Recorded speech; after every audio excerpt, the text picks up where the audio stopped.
Hi friends, വീഡിയോയിലേക്ക് എല്ലാവർക്കും സ്വാഗതം. ഇന്ന് നമ്മൾ കാണാൻ പോകുന്നത് ഗ്ലോ ഫിഷിനെ പറ്റിയാണ്. ഗ്ലോ ഫിഷ് എന്നത് മനുഷ്യനിർമ്മിതമായ തിളങ്ങുന്ന മത്സ്യങ്ങളാണ്.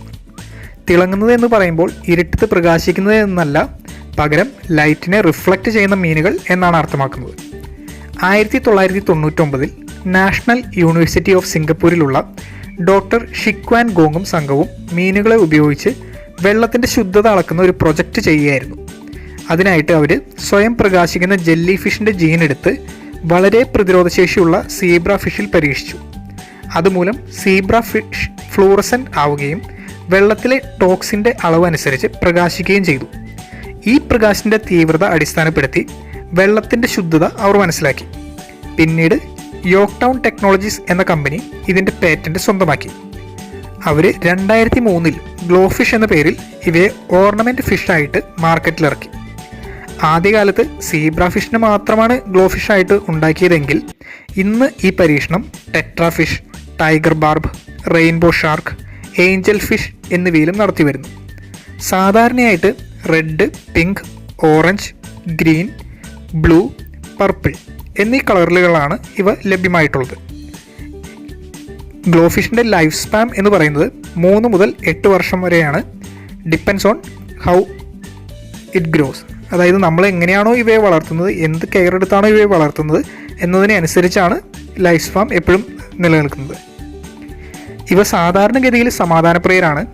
എന്നാൽ ഇവ ഗ്ലോ ഫിഷിൻ്റെ തന്നെ ഒരു കൂട്ടമായിട്ട് കഴിയാനായിട്ട് ആഗ്രഹിക്കുന്ന മത്സ്യങ്ങളാണ്. അതുകൊണ്ട് തന്നെ മറ്റ് വെറൈറ്റി ഓഫ് ഓർണമെൻ്റൽ ഫിഷസിനെ ഇവയുടെ കൂടെ ഇടാതെ ഇരിക്കുന്നതാണ് എപ്പോഴും നല്ലത്. ഗ്ലോ ഫിഷിലെ ചില വെറൈറ്റികൾ ചൂട് ആഗ്രഹിക്കുന്നവരാണ്. 25 ഡിഗ്രി സെൽഷ്യസിനും 27 ഡിഗ്രി സെൽഷ്യസും വരെയാണ് ഇവയ്ക്ക് ഏറ്റവും അനുയോജ്യമായിട്ടുള്ള ടെമ്പറേച്ചർ എന്ന് പറയുന്നത്. അതുകൊണ്ട് തന്നെ ചില സമയങ്ങളിൽ ഇവയിടുന്ന ടാങ്കിൽ അക്വേറിയം ഹീറ്ററുകളും വേണ്ടി വരാറുണ്ട്. വാട്ടർ ചേഞ്ചിൻ്റെ കാര്യം പറയുകയാണെങ്കിൽ ഇവയിടുന്ന ടാങ്കിലെ വെള്ളം 2 ആഴ്ചയിൽ ഒരിക്കലെങ്കിലും ചേഞ്ച് ചെയ്യണം.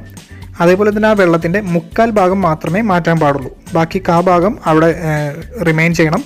അത് അതിൻ്റെ ഹെൽപ്പ് കൊണ്ടാണ് പുതിയ വെള്ളവുമായിട്ട് ഈ മീനുകൾ അഡാപ്റ്റ് ചെയ്യുന്നത്. അതുപോലെ തന്നെ ഏതെങ്കിലും ഒരു മീൻ ടാങ്കിൽ കിടന്ന് ചത്തു കഴിഞ്ഞാൽ അതിനെ ഉടനെ തന്നെ ആ ടാങ്കിൽ നിന്ന് മാറ്റണം. ഇത് ആ ചത്ത മീൻ വെള്ളത്തിൽ കിടന്ന് അലിയാൻ തുടങ്ങിക്കഴിഞ്ഞാൽ അതിൻ്റെ ശരീരത്തിൽ ഫ്ലൂറസെൻസ് വെള്ളത്തിൽ കലരും. അത് മറ്റ് മത്സ്യങ്ങൾക്ക് ദോഷമാവും. എന്നുകൊണ്ടാണ് ഇതിനെ എത്രയും പെട്ടെന്ന് തന്നെ വെള്ളത്തിൽ നിന്ന് മാറ്റണം എന്ന് പറയുന്നത്. പിന്നെ ഗ്ലോ ഫിഷിന് ഇടുന്ന ടാങ്കിൽ എപ്പോഴും ചെറിയൊരു ലൈറ്റ് വേണം. രാത്രിയിലും ഇവയ്ക്ക് പ്രകാശം ആവശ്യമാണ്. ഗ്ലോ ഫിഷുകൾ നിങ്ങൾക്കറിയാം, മറ്റ് ലാൻഡ് അനിമൽസിനെ പോലെ ഉറങ്ങുകയല്ല ചെയ്യുന്നത്. ഇവയ്ക്ക് കൺപോളകൾ ഇല്ലാത്തതാണ് മത്സ്യങ്ങൾക്ക്. അതുകൊണ്ട് തന്നെ ഇവ വെള്ളത്തിൽ റെസ്റ്റ് ചെയ്യുകയാണ് ചെയ്യുന്നത്. മുട്ടയിടുന്ന മത്സ്യങ്ങളാണ് ഗ്ലോ ഫിഷ്. ഒരു തവണ മേറ്റിംഗ് കഴിഞ്ഞ് അവ മുട്ടയിടുമ്പോൾ 100-ലധികം മുട്ടകൾ ഇവ ഇടാറുണ്ട്.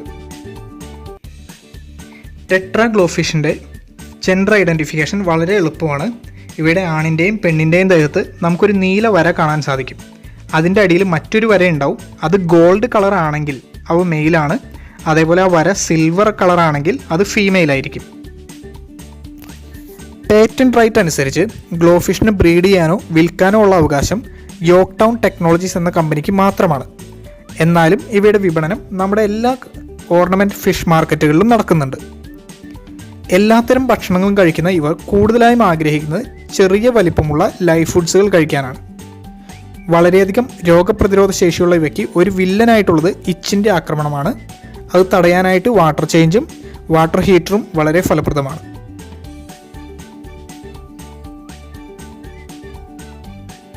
ഇവയെല്ലാം ശ്രദ്ധിച്ച് നമുക്കും ഗ്ലോ ഫിഷിനെ വളർത്താം, നമ്മുടെ അക്വേറിയം പ്രകാശപൂരിതമാക്കാം. Thanks for watching. Have a nice time.